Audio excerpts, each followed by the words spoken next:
Mes chers amis, nous revenons encore une fois sur le Moussaf de Rosh Hashanah et cette fois nous étudions un verset tiré de la paracha de Noach, un verset qui est également donc cité dans le Moussaf de Rosh Hashanah, et le verset dit Vaïskor Elohim et Noach. Elohim s'est souvenu de Noach, Ved Kol Achaya, ainsi que de tous les animaux sauvages, Ved Kol Abehema, ainsi que de tous les animaux domestiques, Asher Ito Bateva, qui étaient avec lui dans l'arche.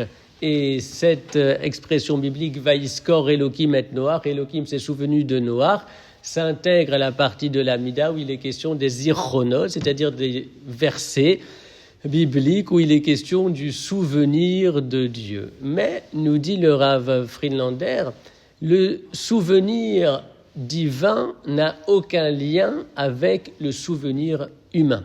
En effet, quand un homme se souvient de quelque chose, d'un événement, d'une information, d'une connaissance, alors ensuite, il peut agir en fonction de sa mémoire.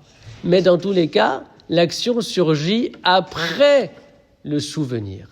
Pour Hachem, c'est très différent. Pour Dieu, le Zecher, le souvenir est déjà action. Le souvenir est déjà dévoilement, manifestation. En fait, c'est une mémoire concomitante à l'action qui en découle. Ce n'est pas seulement que Hachem s'est souvenu de Noach, et d'ailleurs cela n'aurait aucun sens, puisque comme on l'a dit, Dieu c'est la mémoire par excellence, il n'oublie pas, donc il ne se souvient pas. Non, ce n'est pas seulement que Hachem s'est souvenu, mais cela veut dire que son souvenir, c'était une intervention, telle une force d'influence pour sauver Noach. Alors, Rosh Hashanah s'appelle Yom HaZikaron, et donc par là même, il appelle l'action pour le jour de Rosh Hashanah, l'action pour le lendemain de Rosh Hashanah. Rak Besorot Tovot, que des bonnes nouvelles pour vous tous. Kol Tov.